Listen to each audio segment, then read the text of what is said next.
Criminal enterprise এবং command responsibility.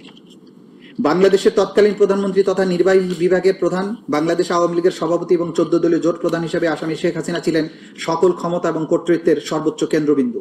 একজন fascist শাসক হিসেবে সকল গুরুত্বপূর্ণ সিদ্ধান্ত তিনি এককভাবে গ্রহণ করতেন।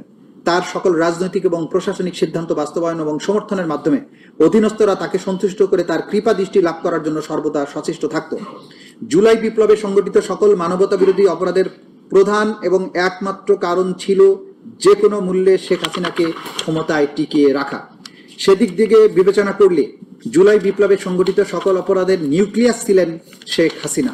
তার অধীনস্থ অন্যান্য অপরাধীরা বিশ্বাস করত যে শেখ হাসিনা ক্ষমতায় টিকে থাকলে তারাও টিকে থাকবে এবং সকল অপরাধ করা সত্ত্বেও তারা নিরাপদে থাকবে এবং আনুগত্যের জন্য পুরস্কৃত হবে।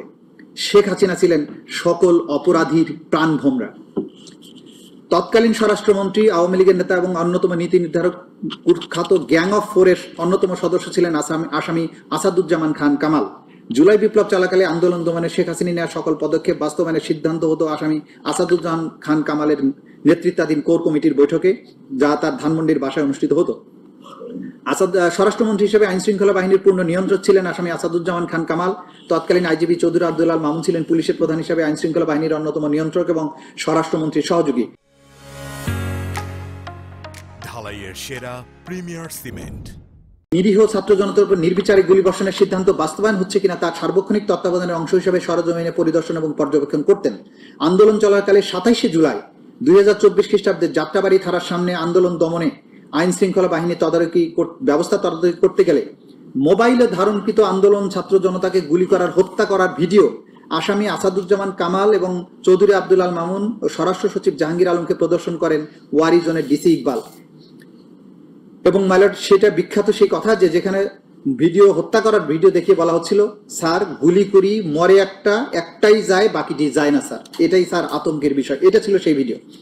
প্রধানমন্ত্রী হিসেবে আসামি শেখ হাসিনা ওয়ারিতে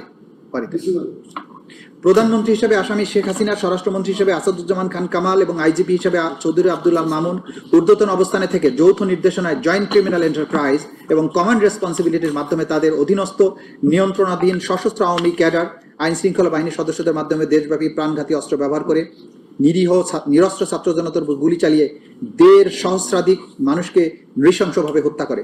তদন্তপ্রাপ্ত ঘটনা এবং প্রমাণাদির আলোকে ইন্টারন্যাশনাল ক্রাইমস ট্রাইব্যুনালস অ্যাক্ট 1973-এর 3-এর 2 ধারার অধীনে সংঘটিত অপরাধসমূহ আসামি শেখ হাসিনা, আসাদুজ্জামান কামাল, আসামি চৌধুরী আব্দুল মামুনের বিরুদ্ধে উল্লেখিত আইনের 4-এর 2, 4-এর 3 ধারায় ঊর্ধ্বতন অবস্থান এবং আইনগত দায় সুস্পষ্টভাবে